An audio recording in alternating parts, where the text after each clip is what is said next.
Olá,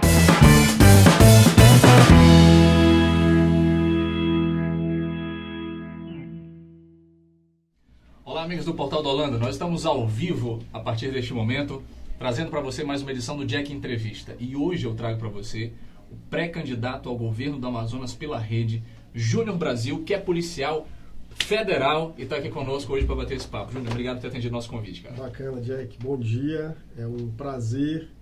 Agradeço a oportunidade de falar das nossas ideias para os nossos internautas. Estou à disposição e vamos lá. A alegria é nossa. E assim, veja, você que está participando, você que está assistindo agora, vem conosco, comenta aqui embaixo, mande suas questões, mande inclusive suas ideias também para o pré-candidato através dos comentários que a gente vai estar valorizando, vamos estar lendo aqui inclusive no decorrer da nossa transmissão, ok? Participe, compartilhe agora para várias pessoas ficarem sabendo dessa entrevista. Júnior, quem olha os seus cabelos brancos pensa que você é velhão, né? Mas você até que é novo, né, não? 42 anos bem vividos, Jack.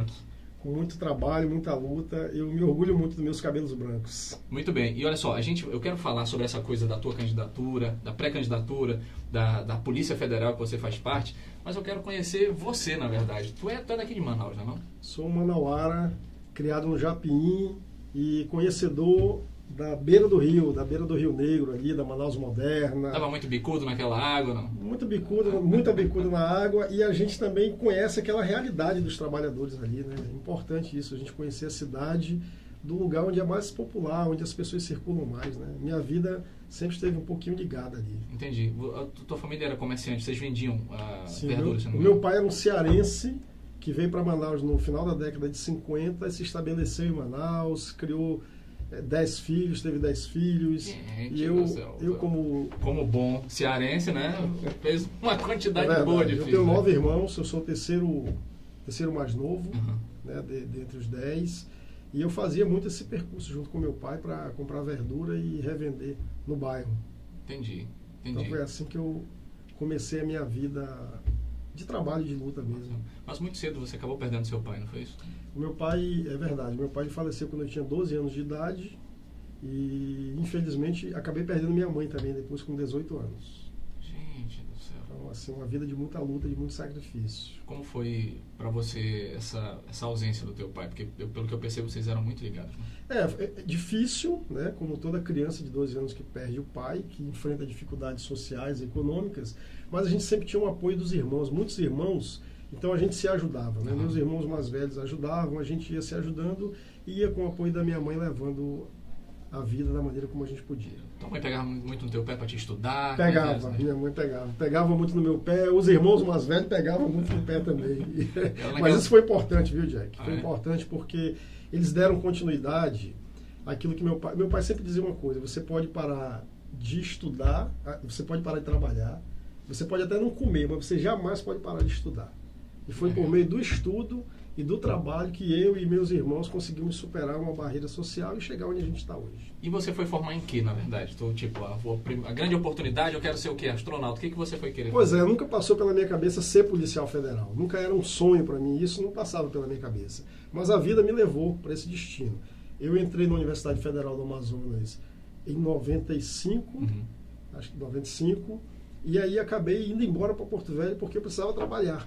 E aí eu fiz um concurso público e fui trabalhar na Secretaria de Finanças do Estado de Rondônia entre o período de 97 e 2003, mais ou menos, meados de 2003. Se apaixonou pela área econômica? Exatamente. Eu sou um contador que é pós-graduado em gestão pública e que tem mestrado em contabilidade e controladoria de entidades. É verdade que todas as vezes que algum prefeito pilantra, assim, quando ouve teu nome, ele treme, ele tem dor de cabeça, ele fica sem dormir? Eu não sei se ele fica sem dormir. Eu sei que, às vezes que eu encontro os advogados, eles dizem: olha, você é um dos que mais trabalha, que mais dá trabalho para nós. Eu quero continuar dando trabalho para os advogados aí. Muito bem. O Júnior, ele é responsável de fazer essas análises de contabilidade das prefeituras, do governo e tal, para analisar se tem alguma coisa anormal, assim, né?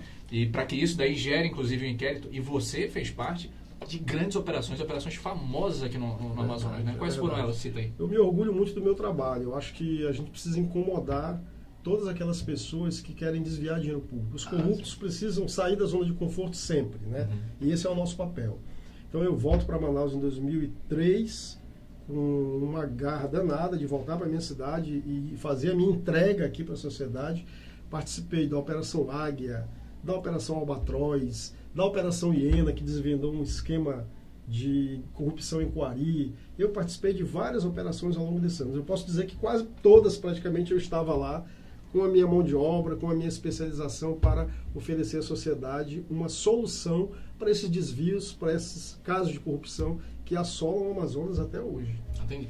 E assim, investigar essa questão da corrupção, você falou, por exemplo, de municípios do interior e tal, ela é simples, eu sei que você tem muito conhecimento, mas é complexo, por exemplo, no Amazonas, provar casos de corrupção? Eu diria, Jack, não só no Amazonas. Os casos de corrupção, eles são complexos de serem provados quase sempre. Né? Não só no Amazonas, mas nos casos do Brasil todo. A gente está vendo aí, por exemplo, a Lava Jato.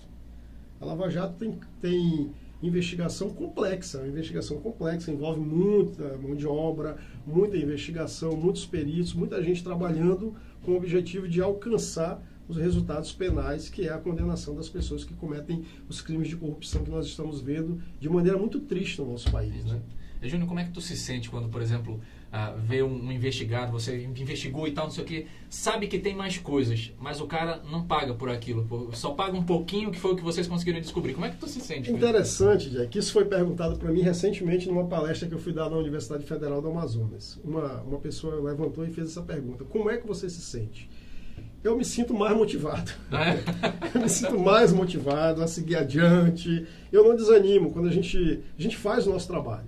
Feito o nosso trabalho, aí é a justiça, é o Ministério Público que tem que fazer o trabalho deles, e a gente confia muito nas instituições brasileiras, então eu me sinto cada dia mais motivado para seguir adiante e fazer esse trabalho. Existe uma busca ativa por parte da Polícia Federal ou geralmente ela age a partir de denúncias? Como é que funciona isso? É muito variado. Os casos podem chegar para nós por meio de denúncia, por meio de auditorias, por meio até de briga política, às vezes chegam casos. O político tem raiva do outro, denuncia, e aí a gente acaba encontrando alguma coisa que realmente interessa para as investigações que a gente faz. Agora, é importante dizer o seguinte: a corrupção no Brasil, ela tomou uma proporção muito grande, e ela já está inviabilizando o serviço público, ela está inviabilizando as estruturas do poder público, né? E isso a gente está vendo todos os dias. Então, é necessário que a sociedade se una em torno disso. Pela primeira vez, Jack, a corrupção é um problema que está no topo das prioridades da sociedade brasileira.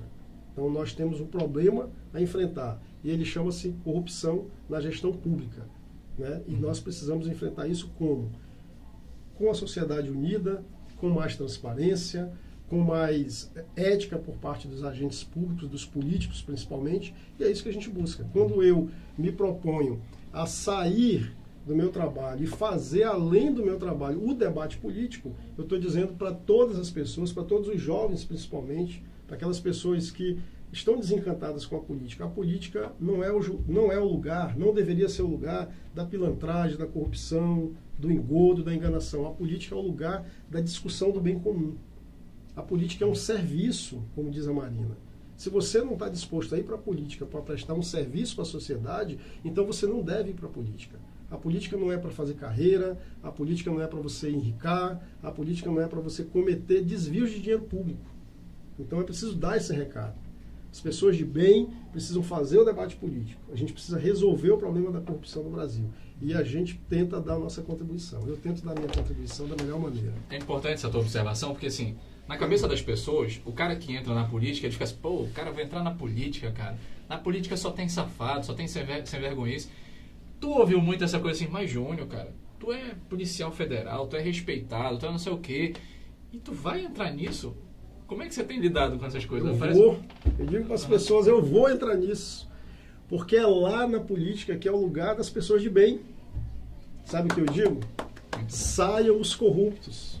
São eles que têm que sair, não sou eu que não tenho que entrar. Eles precisam sair de cena. E aí eu quero te dizer uma coisa muito importante, Jack. Para a população no Amazonas em 2017, nós tivemos mais de 1 milhão de amazonenses que não quiseram ir votar, ou que anularam o voto. A gente viu aquele movimento do voto nulo, né? Eu quero dizer o seguinte: é importante que você vote. É importante. A gente não está aqui pedindo voto, não, porque a gente está numa pré-candidatura ainda. Eu nem sei se a nossa candidatura vai chegar na convenção, mas é importante que as pessoas votem, que escolham com critério. Por quê? Existem corruptos que você tira de circulação com algema, com julgamento, com prisão. Mas existem corruptos que você só consegue tirar no voto. É preciso dizer isso para a sociedade. A polícia, o Ministério Público, a Justiça sozinha não vai dar conta de resolver esse grande problema de corrupção no Brasil. Então, ajude o seu voto a tirar os corruptos de circulação. Que inclusive é mais rápido, né? É muito mais rápido. A polícia tem processo e vai para a justiça e demora vários anos. Você, com um voto, cara. É verdade. Um voto, você consegue tirar os caras. Veja só. É tão simples. É tão simples, chega a dar vergonha. Exatamente. É tão simples que é. Mas nós precisamos repetir isso. Há corruptos que se tiram com algema, com prisão e julgamento. E há corruptos que só saem no voto. Vou dar um exemplo. Paulo Maluf. Paulo Maluf passou a vida tripudiando da sociedade brasileira.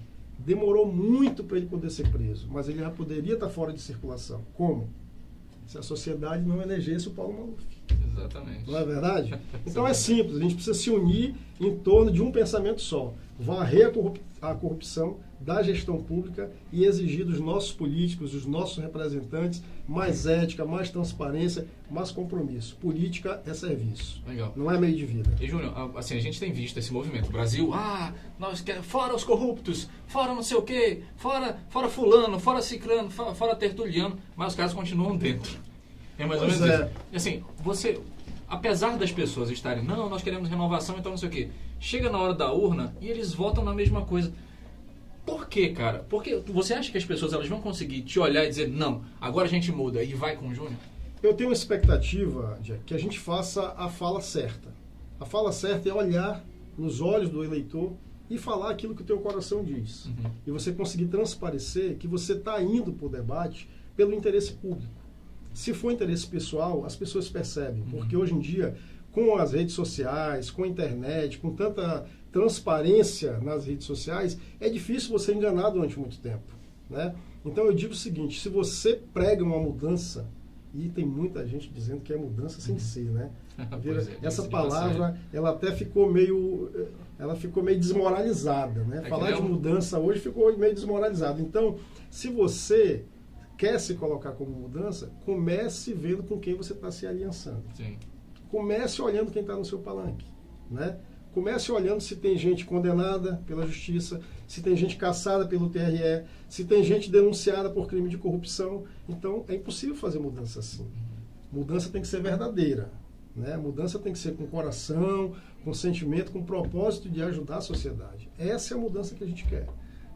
Mudança de postura, né? Recentemente, Júnior, e aí que tá, o teu partido é um partido que ele tem tomado um certo cuidado com essa questão das alianças, para até manter a coerência, né? E assim, nós temos aqui no Amazonas uma história de um certo produtor de milho, certo? Um certo produtor de milho, que começou naquela coisa de não, e tal, os corruptos, e etc, e tal, aquela coisa toda, mas o tempo foi passando e ele foi começando a não, porque a gente não ganha sozinho, e tal, e tem que se aliançar, e começou a fazer algumas alianças muito estranhas para aquilo que o plantador plantava, né? Cara, existe algum risco de você desviar desse caminho? Não? Pois é. Essa pergunta foi feita para mim em 2014. Eu era candidato a vice-governador. Não lembro. O Patrick Mota, um abraço para o Patrick Mota, que é um jornalista que eu respeito muito aqui no Amazonas. Eu dei uma entrevista na Rede Amazônica e ele disse, candidato, naquela época, o senhor não tem medo de falar isso e depois estar abraçado com eles? Eu disse, não, Patrick, porque eu faço política por vocação, não é por interesse pessoal. E eu estou aqui até hoje, do mesmo lado, no mesmo caminho, na mesma pegada. A gente vai lutar enquanto houver forças para fazer uma mudança de postura, não só de nomes, né? É preciso dizer, Jack, duas coisas. Primeiro, que aquela campanha de 2014 foi a campanha mais importante de terceira via da história do Amazonas. Pela primeira vez, a eleição para governador foi decidida no segundo turno. Nunca tinha sido decidida no segundo turno. Não é? Porque eles se resolvem geralmente antes. Eles mexem lá umas cartas e tiram todo mundo. Naquela eleição nós tivemos quase 200 mil votos. Foi importante aquele momento. Nós conseguimos conectar os sentimentos da população com um projeto discutido com a sociedade, um projeto transparente. Uma coisa muito clara, assim, muito leve, diga assim. Mas, por outro lado, é preciso se manter vigilante. Porque existe uma máquina girando no estado do Amazonas há mais de 30 anos.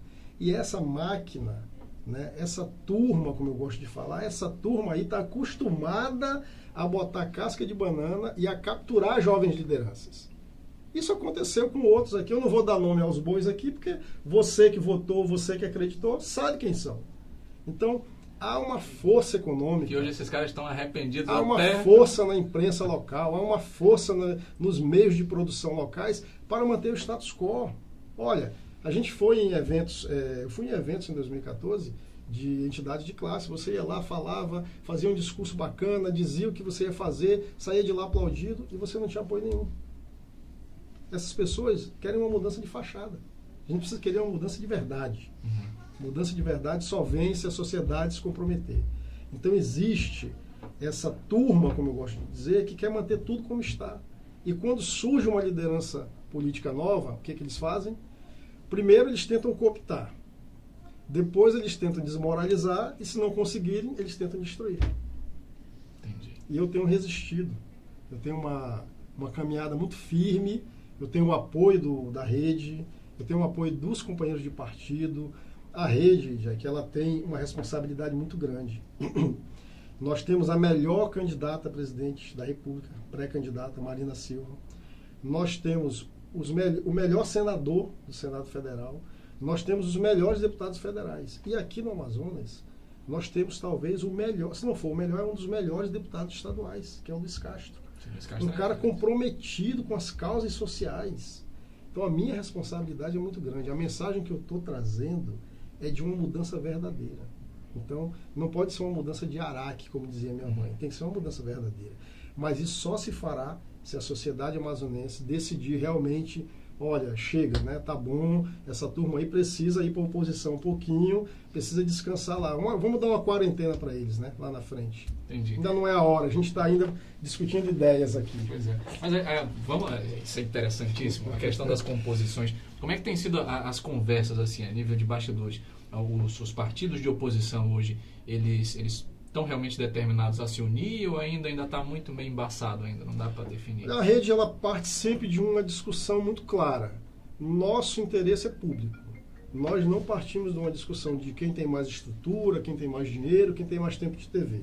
Nós partimos de um programa. Vamos discutir um programa? Quais são as causas que nós vamos defender? Com o que nós vamos nos comprometer se a gente conseguir, lá na frente, botar uma campanha na rua? É isso que é o nosso ponto de partida. Se a gente sentar com partidos que vão começar querendo discutir estrutura, esse não é o nosso ponto de partida. Nosso ponto de partida é fazer uma aliança com a população. Precisamos de uma aliança clara, transparente com a população. Se você está decepcionado, então você tem que fazer parte da mudança. Né? Porque eu digo sempre, Jack, o seguinte: fora da democracia só existe a barbárie. Só existe a barbárie fora da democracia. Nós criamos a democracia para nós superarmos o estado de barbárie. É dentro da democracia, dentro da Constituição, que está o nosso contrato. O nosso contrato está ali. Então nós precisamos utilizar as ferramentas que a democracia brasileira, uma democracia jovem, ainda cambaleante, mas é essa democracia que nós temos. E é em cima disso que nós vamos trabalhar. A propósito, falando aí dessa questão da barbárie e tal, a gente tem discutido muito a questão de armar novamente o povo e tal, e o próprio Bolsonaro tem ganhado muito assim, a atenção das mídias por causa dessa defesa que ele tem feito. Como é que você vê isso daí? É armando realmente a população que a gente vai resolver o problema da violência? Veja, Jack, quem é do sistema de segurança pública, como eu sou, precisa ter muita responsabilidade para tratar desse tema. É preciso resistir à onda, a esse populismo. É preciso resistir. Você tem que ser racional. Armar a sociedade não soluciona a questão da violência. Não soluciona, não é uma solução. Por quê? A nossa democracia permite a um ente apenas exercer a força. É a polícia. A polícia é treinada, paga, e ela tem um instrumento ali para fazer valer a força do Estado. Qualquer coisa fora disso está à margem da lei. Ora, é obrigação do Estado oferecer segurança pública para o cidadão. É obrigação do Estado que você tenha a tua vida resguardada.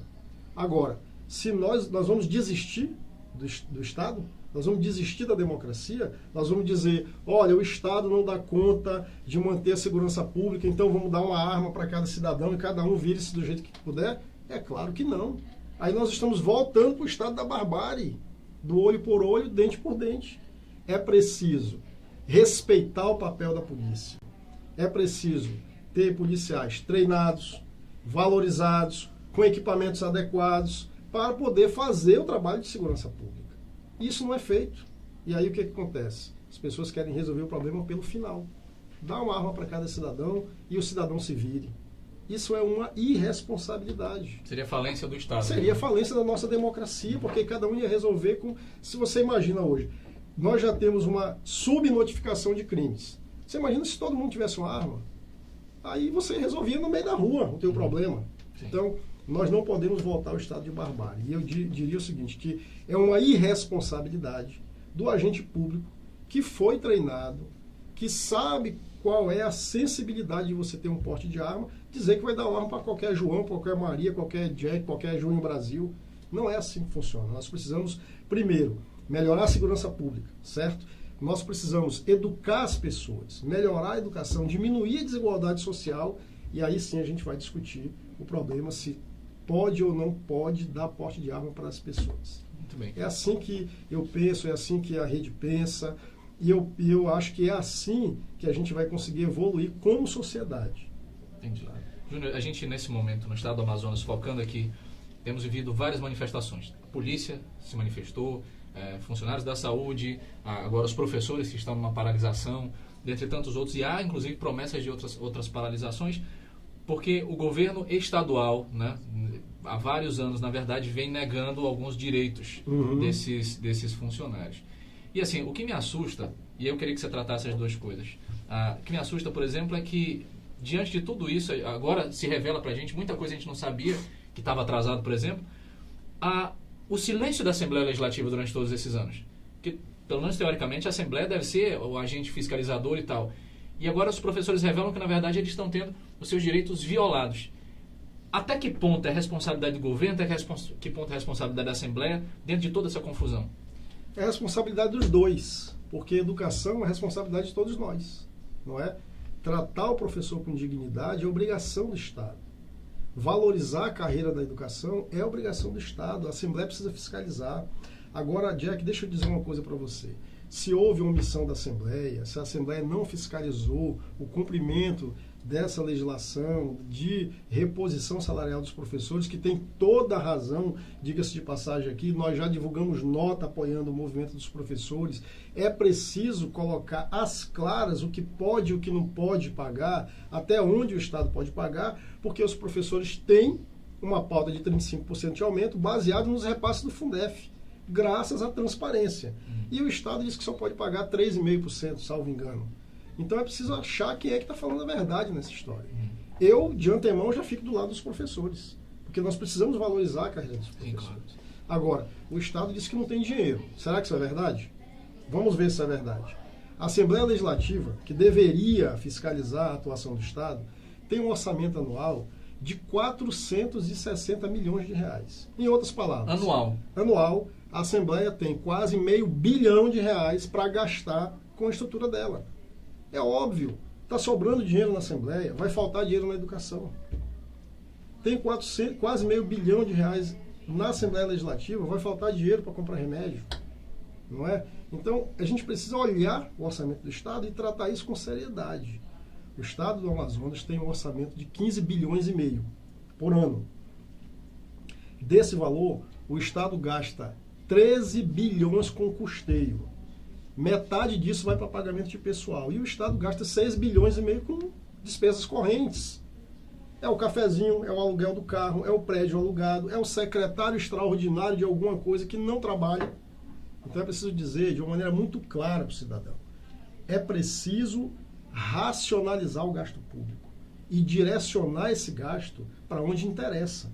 Todo gasto público precisa ter uma contrapartida, uma entrega.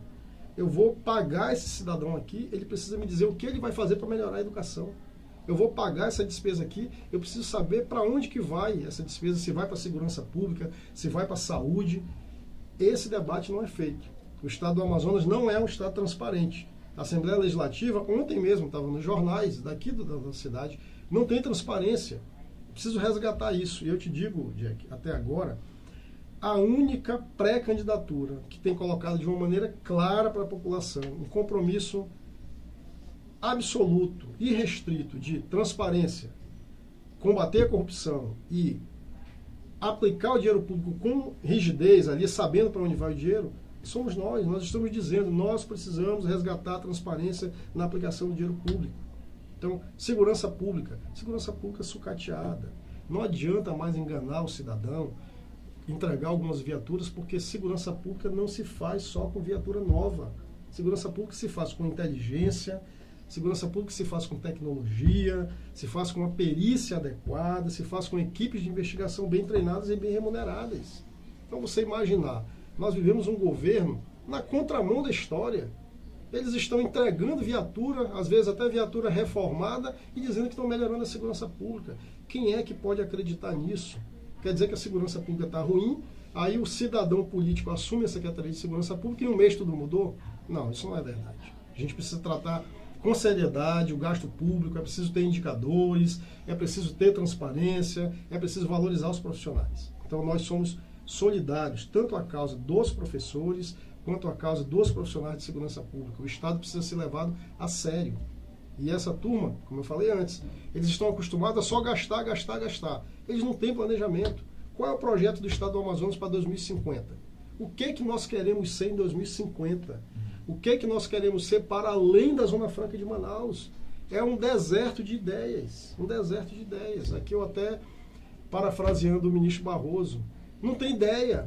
É só bilis, é só poder, é só interesse, é só individual, interesse individual. É preciso pensar a República, é preciso pensar o Estado. E, infelizmente, não é isso que a gente tem visto. Muito bem. Para você que nos assiste, mais do que fazer com que grupos sobrevivam, acho que a gente tem que fazer o Amazonas agora sobreviver. Exatamente. Restaurando assim o bom senso, a moralidade de todo o processo.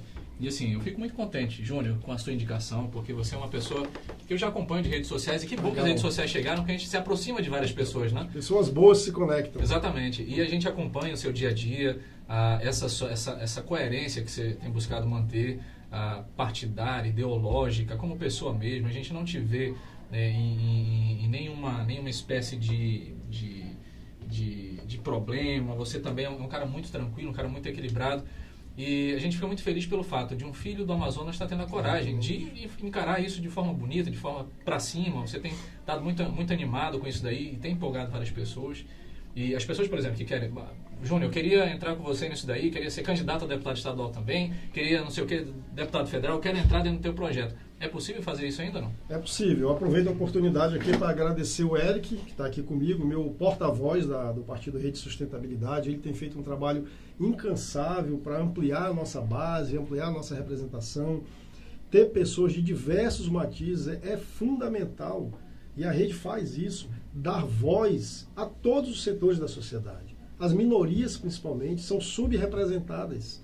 Então a rede tem feito isso. A rede vai ter candidaturas indígenas, a rede vai ter candidaturas de representantes dos deficientes físicos, dos surdos. Nós vamos ter pessoas de defesa dos direitos humanos, nós vamos ter pessoas do meio empresarial, de igrejas. Então nós temos essa pluralidade que forma a nossa rede.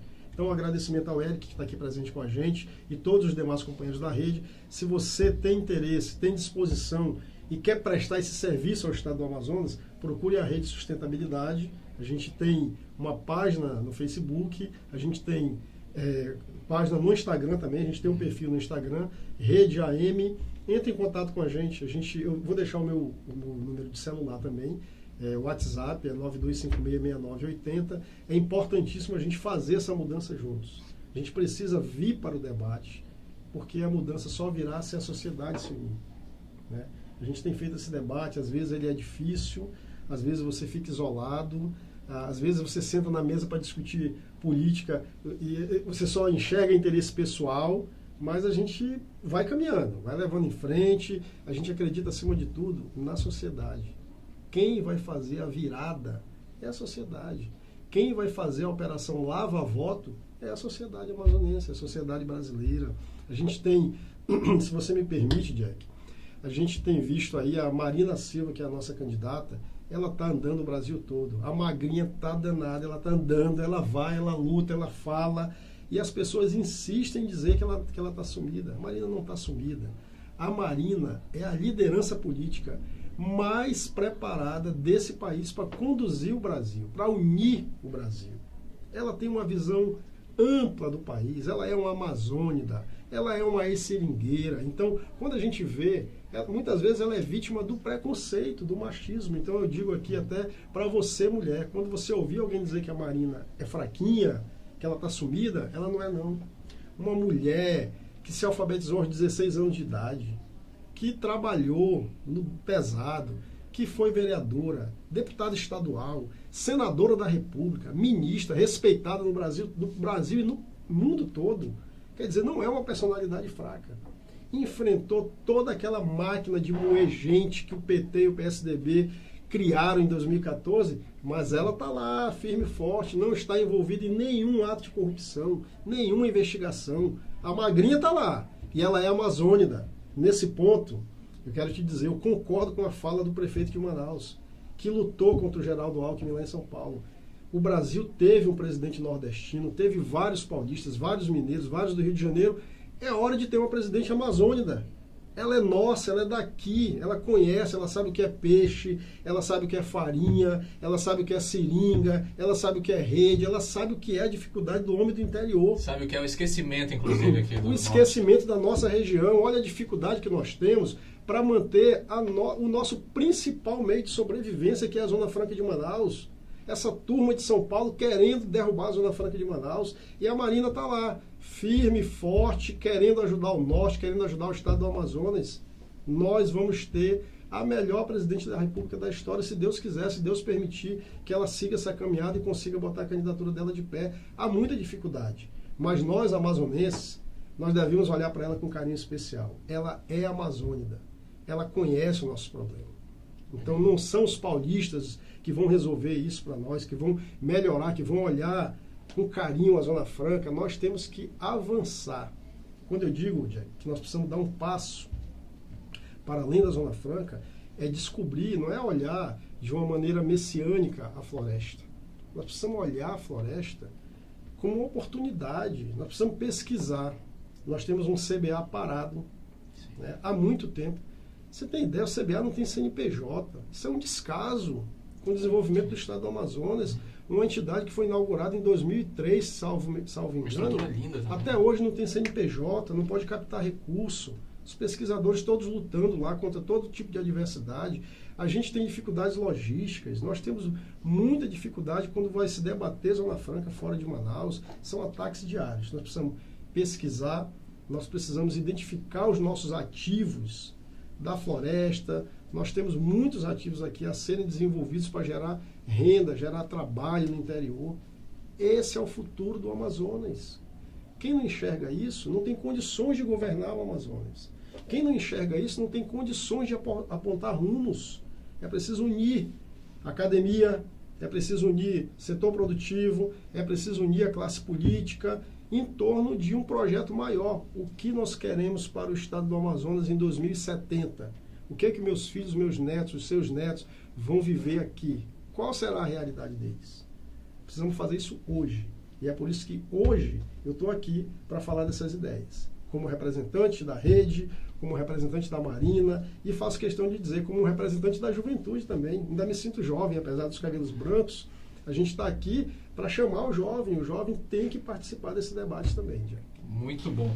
Olha só, eu estou muito feliz de recebê-lo. É uma honra, cara. Quero um dia também receber a Magrinha aqui também, para a gente trocar uma ideia. Vai ser uma alegria receber ela. Desejo toda a sorte para você, toda a felicidade, todo o entusiasmo. Eu espero que os bons ventos da mudança te empurrem aí de uma tal maneira, te impulsionem para que essa pregação que você está fazendo chegue ao máximo de pessoas possíveis e os amazonenses tenham cada vez mais consciência de que a verdadeira Polícia Federal é você, o seu voto, que pode fazer essa limpeza que o Brasil precisa em todas as suas instâncias. E fica à vontade para se despedir de todo mundo. Jack, muito obrigado pelo espaço. Quero agradecer a Deus em primeiro lugar, agradecer a minha família, mandar um abraço, um beijo para minha esposa Poliana, que sempre esteve do meu lado em todos os momentos. difíceis, momentos complicados, mas a gente também compartilha de muita felicidade. Agradecer a todos vocês que nos acompanharam aqui, dizer que é possível mudar com ética, com transparência, com uma nova postura. A postura é que vai justificar a nossa caminhada. A nossa postura é que define o que nós vamos fazer lá na frente. Eu tenho muito orgulho da minha história, de um guri do Japim, que trabalhou na Manaus Moderna, que serve a sociedade amazonense como perito da Polícia Federal, que faz o debate político e que, se Deus quiser, vai conseguir ajudar, né, numa mudança profunda aqui no nosso estado. Agradecer à rede, agradecer aos meus companheiros e a todos nós que sonhamos esse sonho junto. Muito obrigado, Deus abençoe a todos nós e vamos em frente. Senhoras e senhores, Júnior Brasil, pré-candidato ao governo do Amazonas pela rede, nos deu aí a felicidade dessa entrevista, conhecemos um pouco mais sobre ele e você pode compartilhar essa entrevista para que outras pessoas também possam conhecer aí as ideias, os pensamentos do Júnior Brasil. Essa entrevista também vai estar completa na nossa conta no YouTube também, dá uma conferida lá, falou? Para você que nos acompanhou, um grande abraço e até a próxima.